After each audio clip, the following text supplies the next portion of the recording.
aujourd'hui un essai de fait en orge d'hiver hybride Evido. Donc le but de cet essai, c'est d'implanter l'orge d'hiver hybride donc en conditions habituelles. L'essai est surtout d'aller récolter donc au stade 2 à 3 nœuds donc la valeur fourrage, aller rechercher donc le potentiel de l'orge sur des stades déjà assez avancés, potentiel entre 10 et 15 tonnes de brut, soit 3 à 4 tonnes de matière sèche hectare. Donc nous on a semé l'orge aux alentours du 1er octobre en semis direct, fertilisation et désherbage habituel. Et donc nous on était parti sur une culture classique. Après quand Henri nous a contacté, on a dit ok, on laisse une parcelle, on laisse un carré de 1 hectare ici, on fait l'essai.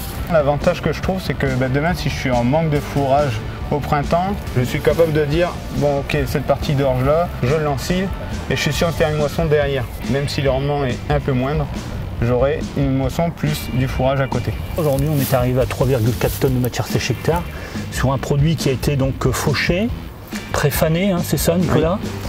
Une journée. Il a été fauché, préfané une journée et après on l'a encilé aussitôt et les rendements étaient satisfaisants. Pour revenir rapidement sur l'aspect fourrage, on est allé faire les valeurs alimentaires, donc résultat que je t'ai communiqué. On est sur des valeurs alimentaires assez impressionnantes sur les valeurs MAT. On sort un produit donc à 18,4 de MAT, oui. Donc très riche en azote et très riche en énergie, à 0,85 UF. Donc du rendement et de la qualité. Après récolte, j'ai apporté une trentaine d'unités d'azote pour la faire repartir, refaire retaler le pied.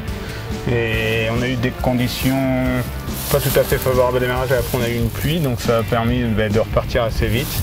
La clé de la réussite, c'est la pluviométrie, donc tu as refertilisé. On a eu de la pluie, on va dire 8 jours après, c'est ce que tu viens de préciser. Donc super, on a refait partir l'étal. On a fait l'essai sur 1 hectare sur la parcelle qui en représente 9. Donc j'ai juste fait un fongicide après la récolte. J'ai juste pris une petite assurance pour être sûr, pour tenir jusque là.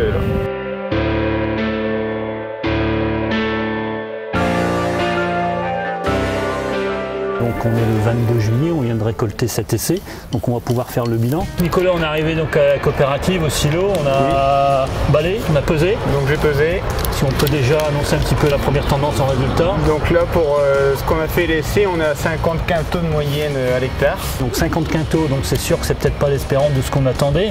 Par contre, il faut bien reprendre le contexte de l'essai, on a été chercher 3,5 tonnes de matière sèche en fourrage. Ce qu'il faut surtout dire, c'est qu'on est quand même à Domar, un secteur assez sec, même si on a été servi en eau ce printemps-ci, mais on est dans des bonnes terres, mais avec un sol qui s'essuie très très vite. Ce qu'il faut retenir de l'essai derrière tout ça, je pense que c'est une opportunité pour nos éleveurs, d'aller chercher donc un déficit de fourrage au printemps et sortir 3 à 4 tonnes de matière sèche dans un système un peu original, c'est vrai. Retenir aussi que l'orge de l'hiver hybride a tendance à bien compenser, à taler, à aller refaire 50 quintaux, ce qui peut paraître faible. Mais par contre, en conditions plus favorables au niveau pluviométrie et au niveau type de terre, aliments beaucoup plus profond, on va limiter le perte de rendement plutôt à 25-35%. Ce que je trouve super intéressant, c'est de se dire au printemps, on est capable d'avoir de la valeur pour nos vaches, de l'alimentation. Or, si jamais on est en stock limité, là on peut recréer un stock.